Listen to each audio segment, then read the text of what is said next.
Hey y'all, we're down at the range today. It's a Tactical Hippie. We're going to try out the Sig Romeo 5. We're going to be shooting a Federal 230 grain 45 ACP out of my Chris Vector. Thanks for watching the channel. I appreciate it. Let's get right into it.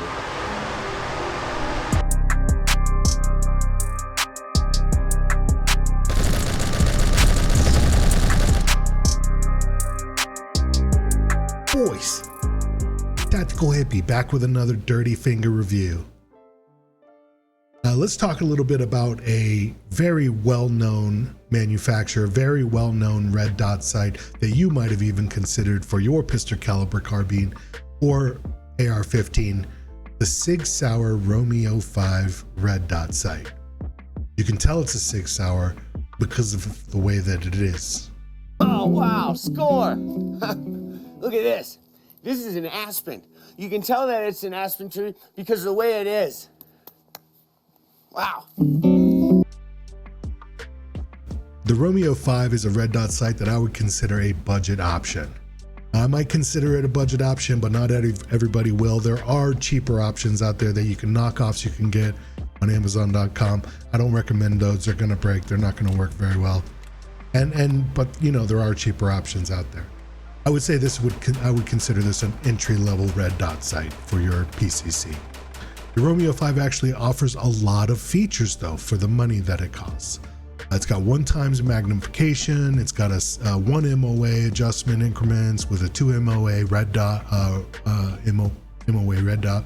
It's got an IPX7 waterproof rating, 5 ounces in weight, and it's got 8 adjustable daytime brightness settings as well as 2 night vision settings. It's got a shake awake technology. It's got a long battery life. It basically uses the same battery that every other red dot sight uses, the CR2032 battery. They advertise with 40,000 hours because it's got an automatic shut off. Always on, probably more something like 4,000 hours. It's got clear non-distorted glass, and again, it's relatively inexpensive at $168. Would I prefer an optic with a large window and a different type of reticles and a solar panel? I believe I would want one of those. Probably everybody would, but I don't think I necessarily need it, and I don't think you really need one either, especially as an entry level.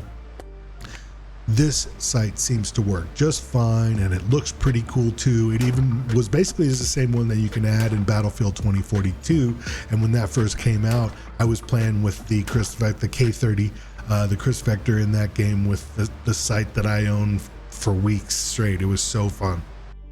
Anyway, until that game died. That's another video.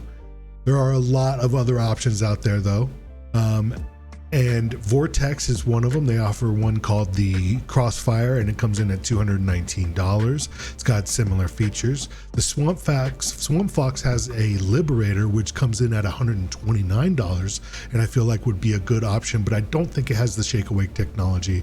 I would have to confirm that. And maybe you could leave it in the comments below. If you have one of those, you can tell me if it comes on automatically for you. That comes in at $129 with a few less features. There's also the Holosun HS403R, which is that name is not as cool as the other ones, at about $205, and comes with some nice features. And they have a whole plethora of different versions within that range, as well as other manufacturers all have red dot sights within this range. And you can let us know if you have a different version, a different manufacturer, and one that you really like as well. I think Aimpoint has one. There's a lot that are, you know, I know that Trigicon probably has one. There's all sorts of these sites, but the one we're talking about today is actually a pretty high quality one considering what you get for the money. And keep in mind, these reviews are done with items that I'm buying myself. I can't unfortunately do side-by-side comparisons on this stuff, and maybe when I expand and I get a few more sites within my own collection, I can do kind of side-by-side comparisons, but for now it is what it is. So one of the things that I like about this sight is that it's almost a perfect co-witness with the flip-up iron sights on the Chris Vector.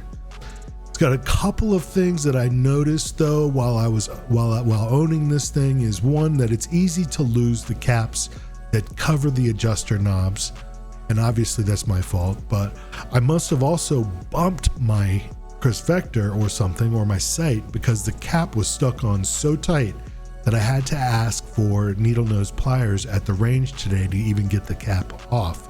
So keep that in mind. Probably a good idea for me to keep a little tool, a multi-tool inside my bag anyway. I'm being kind of stupid with that. So I don't think it's a manufacturer thing that it got stuck on there like that. I think it was me bumping it, but something to note if you're considering that a flaw. But one cool thing that I do like about the little adjuster caps is they have a little protrusion on them that you can use to actually manipulate the adjuster knobs. And so it's kind of like a mini little screwdriver. Great idea. I like it. Very cool. So when you take into account the plethora of options out there and for sights in this range, I think that there are a lot of people who would agree it's probably hard to go wrong with sights within this price range, and especially right around the $200 level. If you stick with the major players in the market, of course. Most of the optics that I've mentioned today are close in the same price range, but not very close. But they're close to the same functionality, but not always super close. But I don't think there is a wrong choice within the $200 range, I feel like, for red dot sights. But you may be able to tell us in the comments if you've had different experience. But what I can comment on is the quality of this Romeo 5. It's manufactured in the US, it's using high quality materials, and when you pick up your rifle or your pistol caliber carbine, it's just gonna work. If the red dot sight you choose will get the job done and take accurate shots for you and help you take more accurate shots, is that all that matters? I think it is. Did you buy the Romeo 5 or a different optic? Let me know in the comments if you've had experiences with this one and they're worse than mine or better, or if you also agree that you can't really go wrong within this price point. And if you have one of those really cheapo optics, I'd love to hear back.